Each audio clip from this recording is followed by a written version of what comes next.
देखिए, कोरोना के घटते केस के बाद अब अर्थव्यवस्था को पटरी पर लाने की तैयारी हो रही है। इसलिए अलग अलग राज्यों में अनलॉक का ऐलान भी हो रहा है। लेकिन कोरोना ने जो दर्द दिया उसे देश कभी नहीं भूल सकता।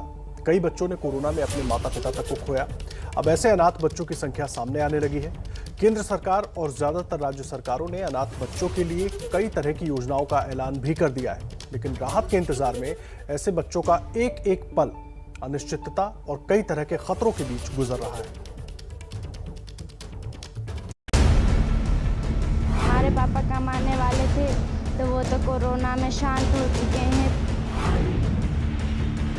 अब हमारा खर्चा उठाने वाला कोई भी नहीं है तो हमें सरकार से। कोरोना ने सबसे ज्यादा अगर किसी के साथ अत्याचार किया है तो वो हैं ये बच्चे, जिनके सर से अपनों का साया उठ गया है। इनका दर्द देखिए। मेरे पापा एक शिक्षक थे और हमारा घर का खर्चा सारा हमारे पापा से चलता था और हमारी पढ़ाई का खर्चा भी हमारे पापा उठाते थे। अब हमारा खर्चा उठाने वाला कोई भी नहीं है तो हमें सरकार से कुछ सहायता चाहिए। हमारे घर पर बहुत दिक्कत आ रही है और हमारा घर भी टूट चुका है। अब इस मौसम में हम कहाँ रहें और हमारे बड़ पापा किधर रहते हैं तो उनकी भी रीढ़ की हड्डी टूट चुकी है।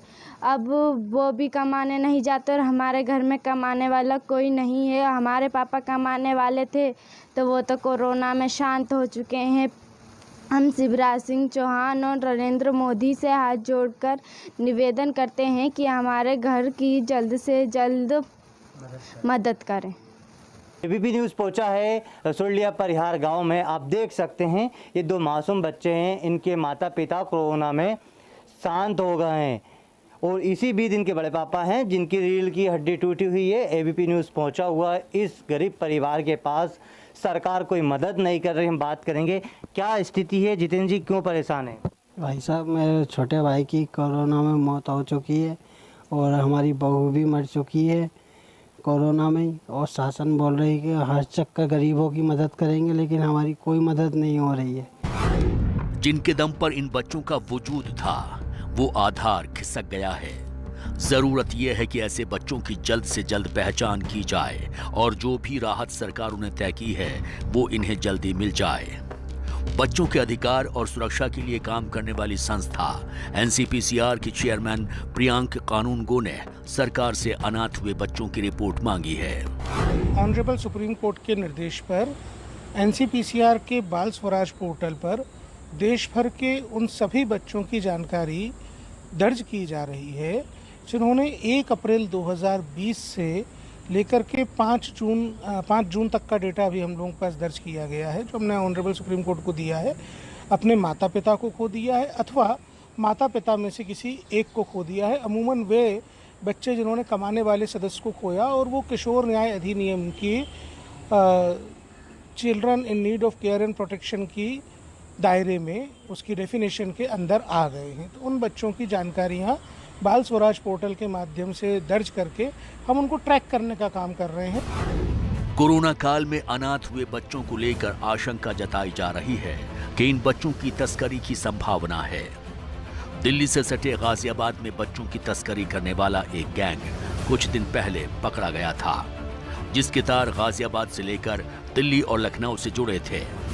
बच्चों के लिए काम करने वाली संस्था भी ऐसी ही संभावना जता रही है। वहीं पुलिस का दावा है कि लोकल स्तर तक पुलिस ने मॉनिटरिंग शुरू कर दी है।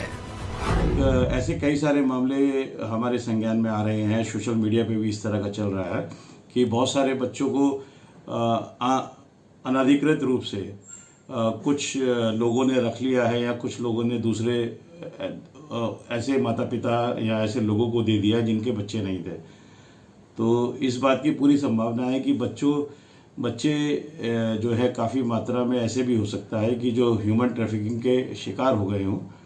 तो इस मामले में एक गहन जांच की आवश्यकता है। जैसे कोविड काल में देखा गया है कि काफ़ी डेथ्स हुई हैं, उसके कारण काफ़ी बच्चे अनाथ हुए हैं। तो बिल्कुल ये संभावना इस तरह की है कि इन बच्चों को इनके ही जो रिश्तेदार हैं, जैसे कि अभी हाल ही में पिछले महीने हमने एक क्रैकडाउन किया था जिसमें एक बड़ा गैंग निकल के आया था जो कि बच्चों को, जो गरीब अनाथ बच्चे होते थे, गरीब होते थे परिवार वाले, उनके बच्चों को दूसरे लोगों को बेच देते थे और ये काम क्योंकि उनकी गरीबी का फ़ायदा उठाकर किया जाता था।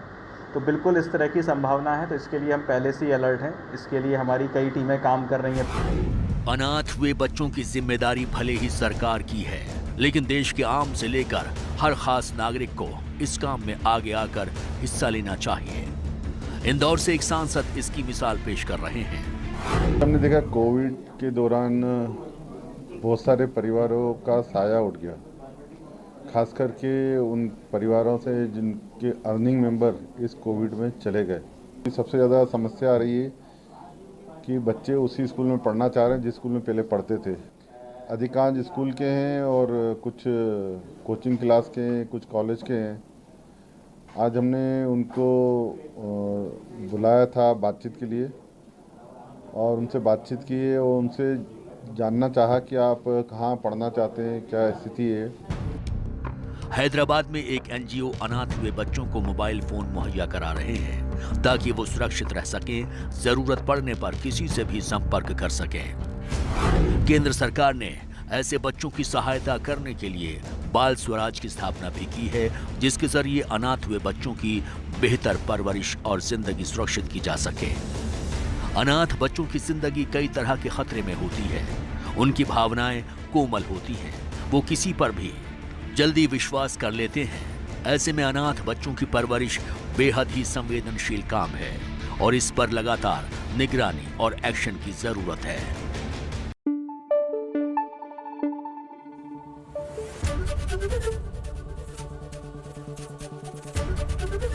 एबीपी न्यूज आपको रखे आगे।